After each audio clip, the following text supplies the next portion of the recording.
Olá, bem-vindos de volta aqui ao nosso canal do GPEC no YouTube.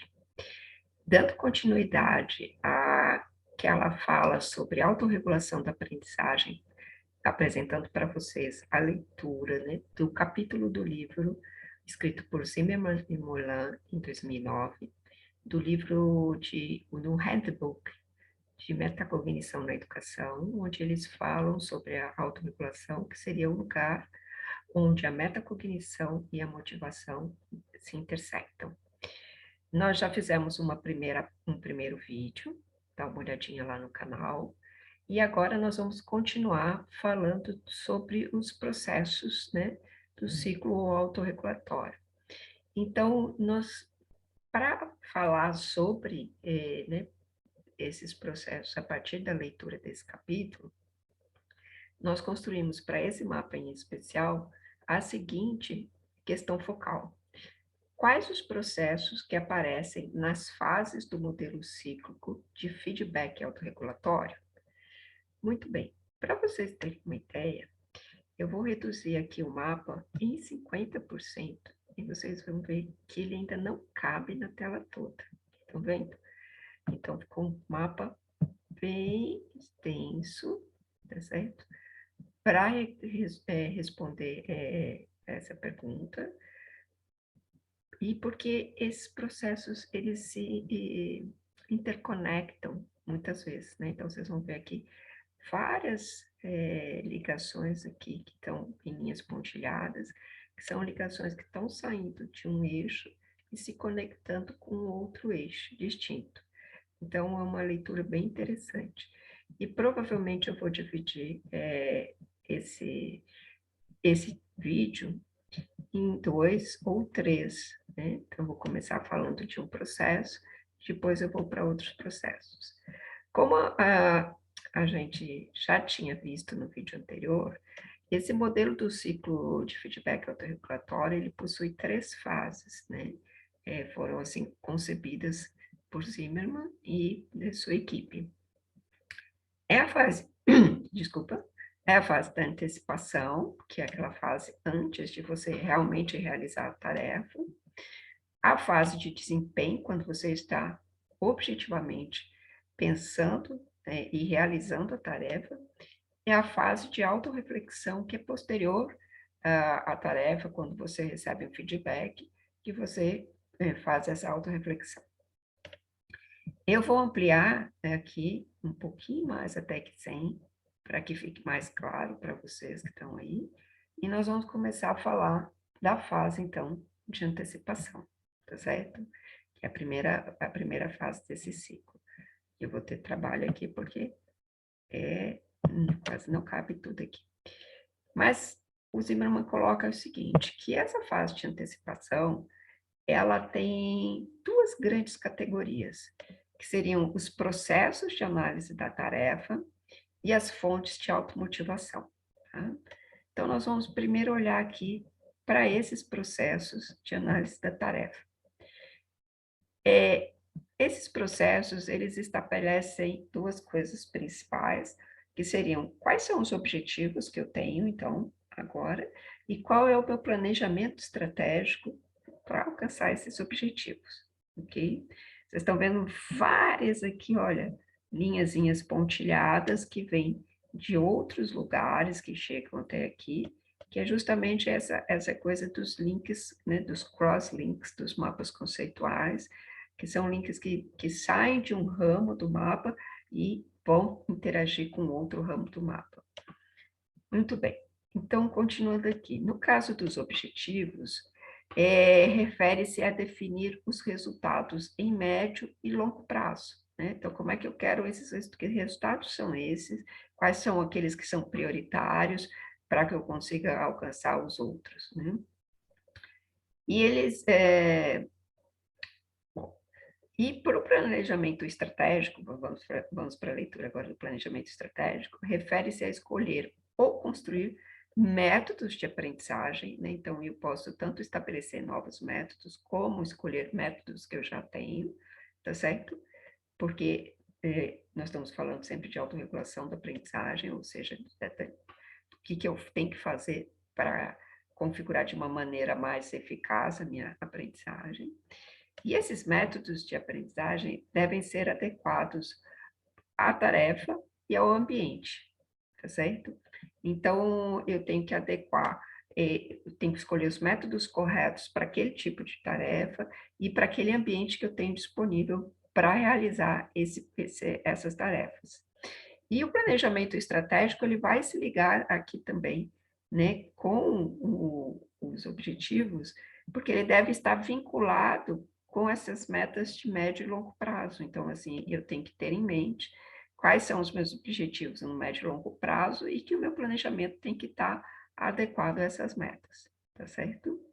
Muito bem, então entendemos aqui quais são essas habilidades, né, de análise de tarefas, esses processos que eu tenho que desenvolver. Muito bem, vamos agora então para outra grande categoria aqui do processo de antecipação, que são as fontes de automotivação. E aí, Zimmermann, ele, a partir de estudos, né, de várias pessoas, ele reuniu 5 fontes de automotivação. Seriam elas a autoeficácia, a expectativa de resultados, o interesse intrínseco, falei 5, mas são 4, e a orientação dos objetivos, ok? E cada um deles aqui é muito interessante. Quando a gente vai para a autoeficácia, que o texto nos conta, né? Ele diz que essa autoeficácia, ela é a crença pessoal sobre a capacidade de aprender e desempenhar. Então, é quanto eu acredito que sou capaz de desenvolver novos aprendizados ou de desempenhar algumas tarefas, tá? Então, essa é a autoeficácia, uma crença em mim mesmo.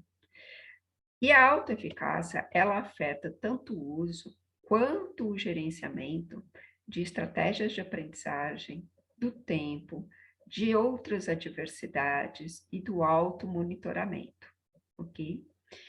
É importante entender aqui, por exemplo, estratégias de aprendizagem são aquelas que eu conheço, aquelas que eu não domino, e isso pode afetar minha autoeficácia, achar que eu não sou capaz de dominá-las em algum momento, ou que toda vez que eu tiver que trabalhar com elas, eu certamente não vou dar conta. Então, eu preciso ter essa capacidade nesse momento, falar assim, eu ainda não sei, mas posso aprender, tá? Gerenciar o tempo, então adequar o tempo, utilizar bem o tempo, não se distrair, né? Lidar com as adversidades, não deixar que essas adversidades possam se compor em algo que te faça sentir incapaz, né? E no automonitoramento, né? Quando eu monitoro a mim mesmo, tanto no planejamento quanto no desempenho, né? Então, eu ter certezas, né, aí, de que sou capaz de desenvolver, então eu tenho que tomar conta da minha autoeficácia. Se eu percebo que essas coisas me abalam demais, é porque provavelmente minha autoeficácia está baixa, eu preciso melhorar. E aí tem outras 2 coisas que ele vai falar sobre a autoeficácia, né, justamente a partir dessa compreensão, é que ela impacta diretamente o planejamento estratégico e os objetivos. Se eu tenho baixa autoeficácia, em geral, eu não vou pôr objetivos muito longos ou objetivos de aprendizagem muito difíceis, ou eu vou ter dificuldade até de estabelecer esses objetivos, tá certo? E, da mesma forma, o planejamento estratégico, né? Ele vai ficar um planejamento meio fraco, perdido, se eu tiver uma autoeficácia baixa. Por outro lado, se eu tiver uma boa autoeficácia, eu tiver clareza, né, do meu potencial, eu posso fazer um ótimo planejamento e dar conta das minhas demandas. Por isso é importante ajudar, né, os nossos estudantes a desenvolverem a sua autoeficácia. E uma outra coisa, uma outra relação da autoeficácia é que ela afeta os processos da fase de, vamos aqui, olha que longa esse link, da fase de desempenho, tá bom? Então, como eu disse para vocês, se há essa crença de que eu posso ou não desenvolver alguma coisa, né, da minha capacidade de desempenhar, de aprender, então é lógico que ela afeta diretamente o desempenho. Uma boa autoeficácia afeta de maneira positiva, uma baixa autoeficácia afeta de maneira muito negativa. Muito bem. A outra fonte de automotivação é a expectativa de resultado, né? E ela vai depender do conhecimento que eu já tenho e da consciência que eu tenho sobre esse conhecimento.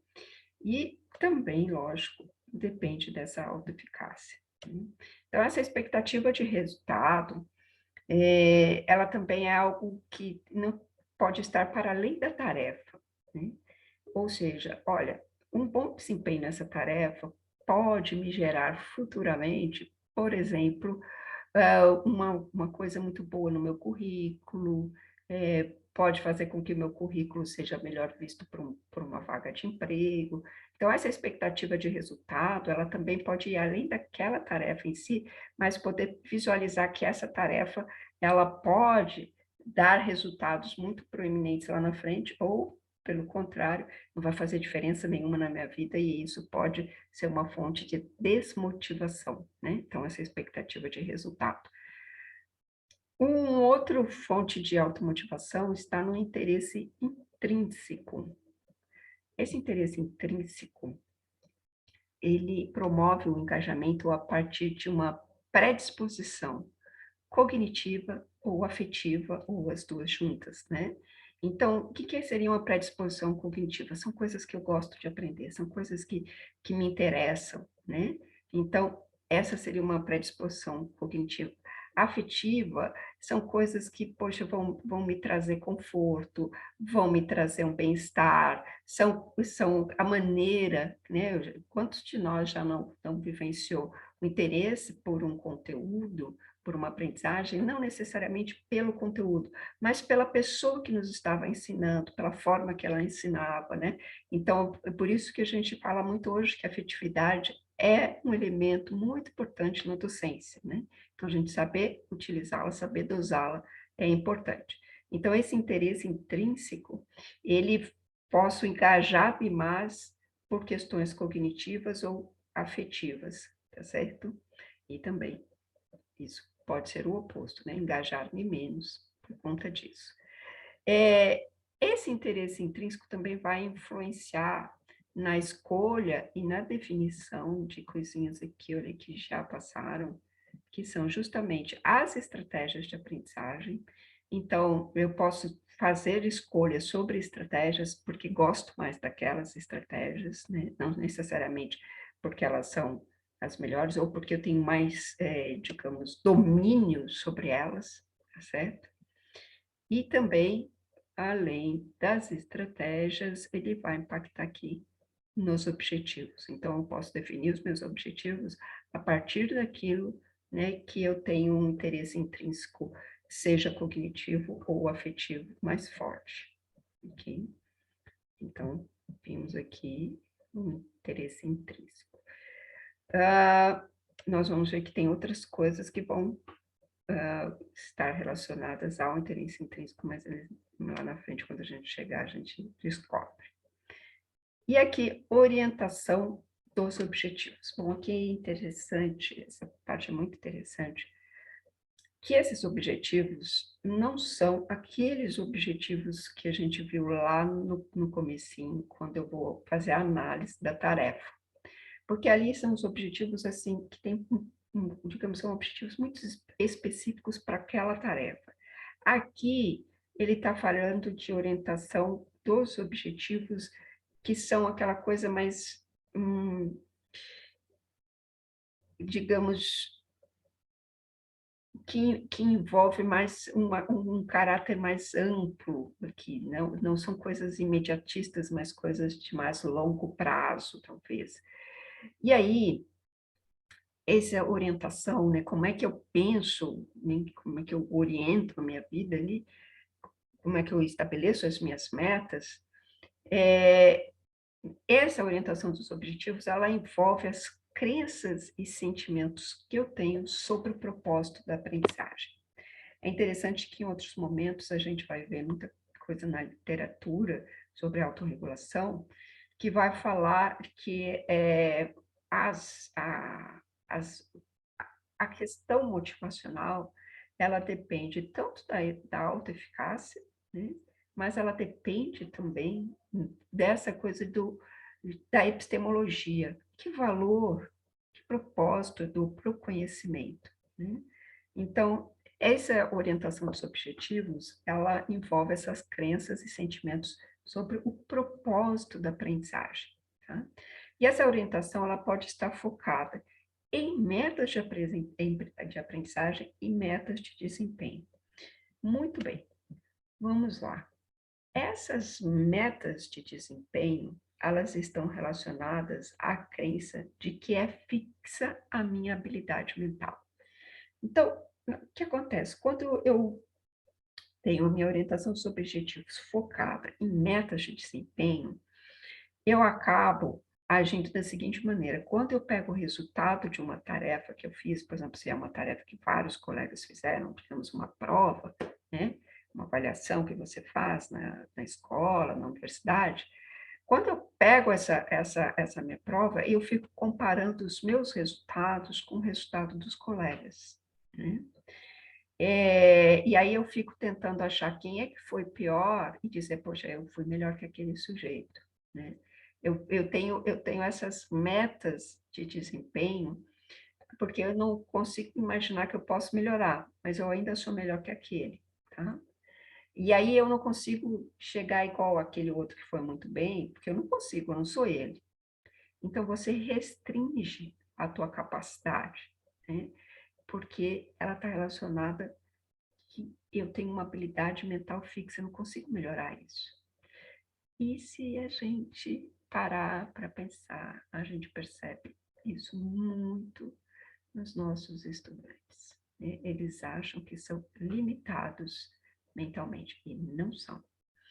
Todavia, se você tiver a tua orientação dos objetivos focada em metas de aprendizagem, as metas de aprendizagem estão relacionadas à crença de que é possível incrementar essa habilidade mental. Então, na realidade, eu não me preocupo quando eu pego ali o resultado da minha avaliação, não me preocupo com o que os outros conseguiram fazer, mas eu me preocupo com o que eu consegui fazer. Eu observo se eu cometi erros que eu já vinha cometendo, ou se eu resolvi acertar, se eu consegui acertar, se eu melhorei os meus resultados, então eu comparo comigo mesmo, né? O meu padrão sou eu quero sempre melhorar. Então, não estou preocupada em me comparar com os outros, tá? Essas metas de aprendizagens, elas estão relacionadas com aprendizagem profunda, então é o sujeito que busca aprender de um modo muito mais profundo, né? Ele busca descobrir as coisas para além da superfície, e isso acontece quando os estudantes têm essas metas de aprendizagem, eles fazem essa aprendizagem profunda com é, muito mais vezes e de modo muito mais qualificado do que os estudantes que têm metas de desempenho, né? Elas também estão relacionadas com autorreflexão. Então, é um estudante que está sempre olhando para o que fez e tentando ver como é que pode melhorar. E, por conta disso, também elas estão relacionadas com recuperação e desempenho final.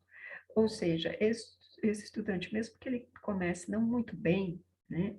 Ele comece numa disciplina, por exemplo, que os primeiros resultados dele nessa disciplina sejam muito ruins, ou não tão bons, ele consegue analisar aquilo ali, tentar entender por que ele não está indo tão bem, e ele vai melhorando isso de maneira que quando chega no final ele já tem um desempenho melhor do que a maioria.